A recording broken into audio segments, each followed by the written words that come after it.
Hey everyone, so I'm going to be in London for a few days and I'm going to be trying to do a lot of stuff that I've never done before, and I'm super excited about it and I can't wait to show you what I've been up to. So without further ado, off I go.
And here's where I'm going first today, the Tower of London.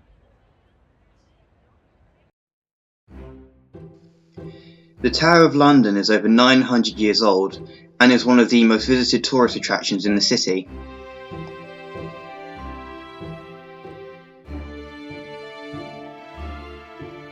Even though I've been here before, there's so much to do here that I'll mostly be doing things that I missed the last time I was here.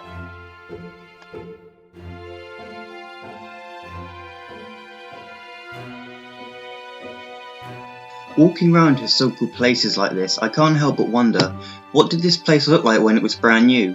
What did these rooms that I keep walking through used to look like when they were new, and what were they used for in the past?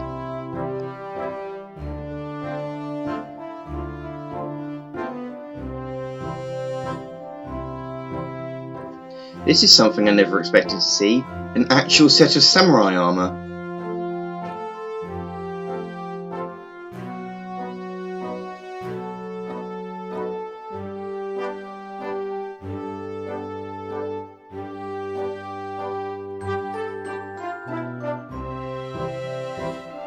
If you're going to come here, then be prepared to walk up a lot of stairs. Most of them are alright to walk up, but there's the odd few that are a bit difficult. They also have the crown jewels on display here, but unfortunately they don't allow any pictures or video inside. There are so many different exhibits here that you could easily spend the entire day at the Tower of London, but unfortunately I had to leave in order to go to my next destination, the HMS Belfast.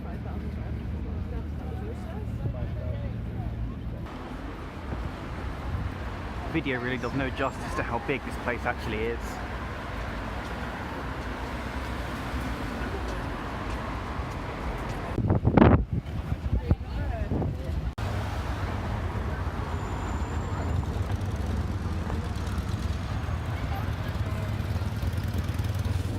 HMS Belfast is a light cruiser that was commissioned shortly before the beginning of World War II. During the war, she took part in a few notable actions, including the Battle of the North Cape, in which the German battleship Scharnhorst was sunk. She also took part in some of the battles at Korea and is the largest preserved warship of the United Kingdom. Most of the stairways on this ship are very steep, like the one you see here. This means you'll be climbing a lot of steep staircases in order to get around.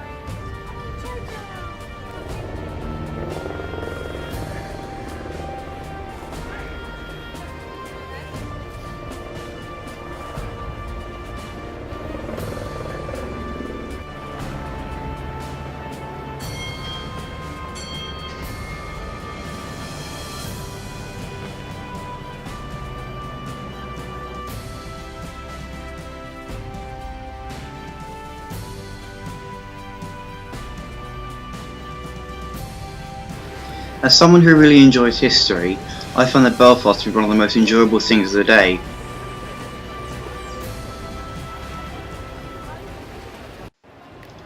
After leaving the Belfast, it was just another really quick short walk to my final destination of the day, the Shard.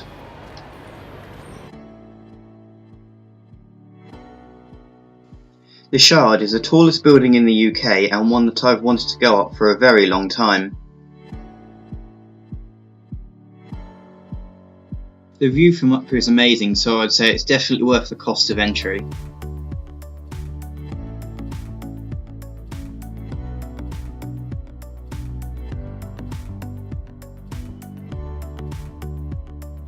And as the sun went down, all of the lights in the city came on, and I was able to witness the city's slow transition from day to night. Going to an observation deck at sundown is a great way to see both day and night views of a city.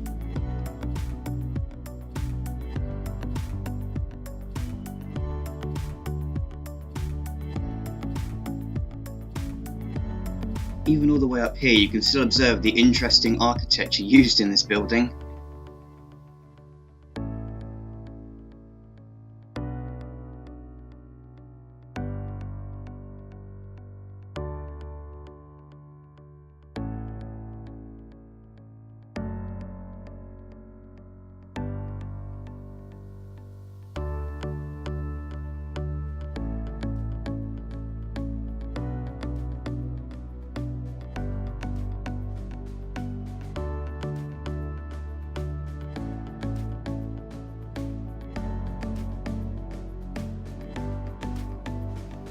After coming down from the Shard, I grabbed a quick spot of dinner before I made my way to where I'd be staying for the night.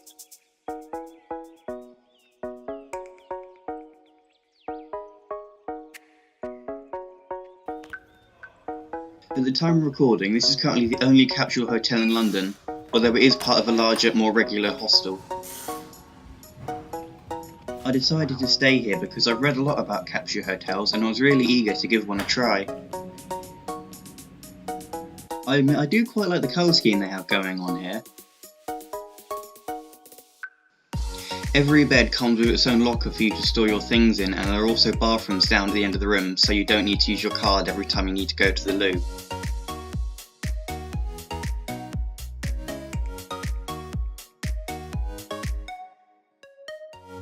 If you're sleeping on one of the upper beds, like I was, then you're going to have to climb up this ladder, which is not the easiest thing to climb up. And here is the capsule itself, which is actually much more spacious than it looks. I love this artwork they have on the side here, and it really makes the place feel a lot more homey than it would if it was just a bare wall. This shelf along the side here is very handy for storing objects. They have 2 USB power ports and 2 regular ports, which is very handy, and a very unique lighting control to the light that we're seeing here. Also, just to the right there, they have I think it's an air vent in order to prevent you from overheating when you're sleeping. And here's a quick view of how the pod looks from the other end. The capsule itself is more spacious than it looks, and I didn't feel too confined sitting in here. As you can see here, sitting on one side of the capsule, I can't directly reach the other side without having to lean over. These capsules also have a really cool light feature that lets you choose the light settings that you prefer. Let me show you how it works.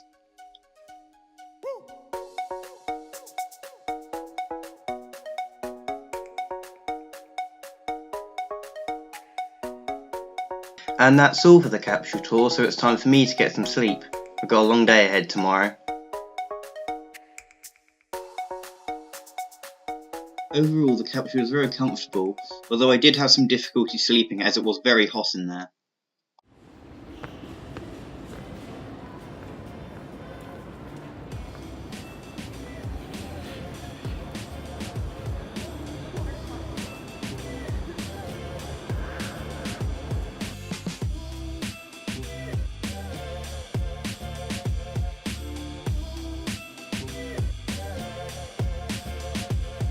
First up today, I'll be taking a river cruise down the River Thames to the London Eye.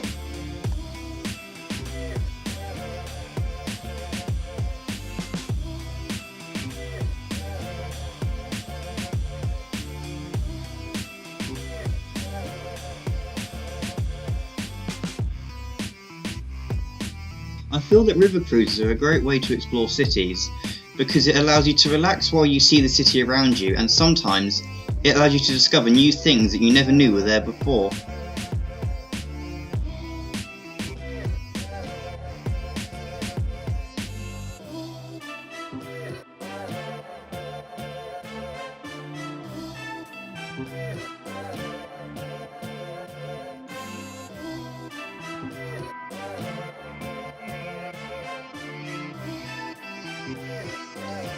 Any aviation fans out there will find this interesting. That there is a British Airways 747 that has been repainted with one of their retro livery schemes. I think that one is a Boeing 747, as I caught this on the day that it was first going into land at Heathrow. This livery hasn't been on planes since the 1970s, so seeing this plane flying into London is definitely a rare experience.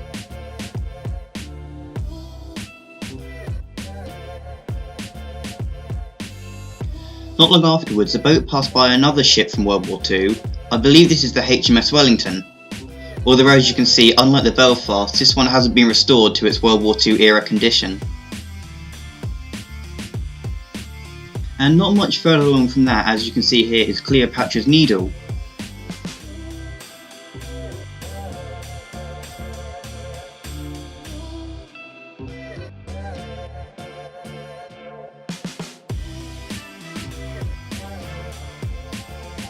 After the cruise was finished, I decided to go up the London Eye.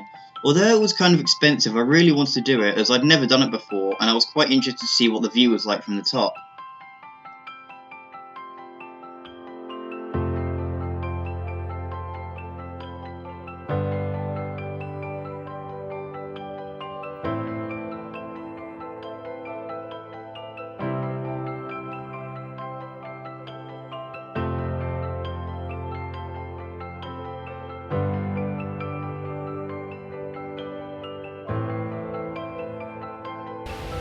After I was done with the London Eye, I wanted to go in the aquarium next door, but they had a bit of a waiting time and told me to come back later, so in the meantime I took a stroll toward Trafalgar Square and Buckingham Palace.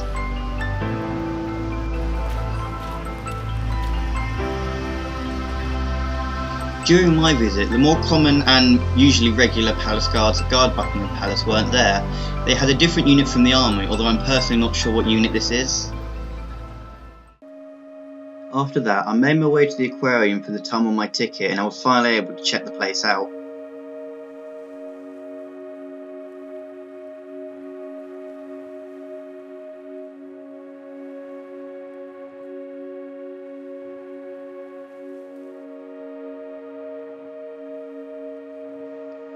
I was quite surprised when I first saw the sea turtle.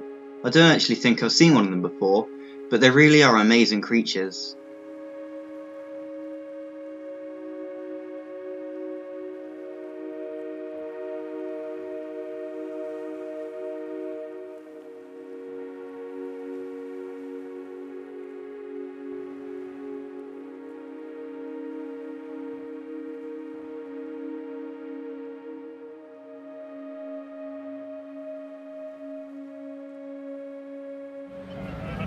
By the time I had come out, the rain had stopped, so I decided to walk back to my coach station.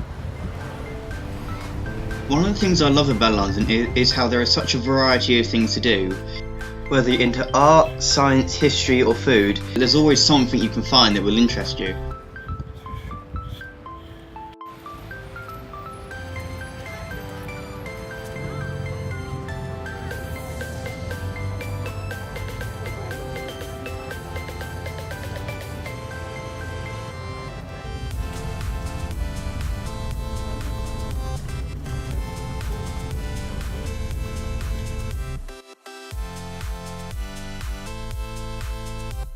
And like that, I am home again. I mean, I had a great time in London, although I am very tired now. But overall, I was really glad I went, and I can't wait to do any sort of adventures, days out, or even weekends away in the future. And that's all for this video today, so I want to say a really big thank you for watching, and if you enjoyed it then please consider giving it a like, because I would really very much appreciate it. And if you've got any interesting stories about London, or any particular spots you really enjoy, then please feel free to share them in the comments because I'd love to hear your stories about London. So until the next video, have fun out there.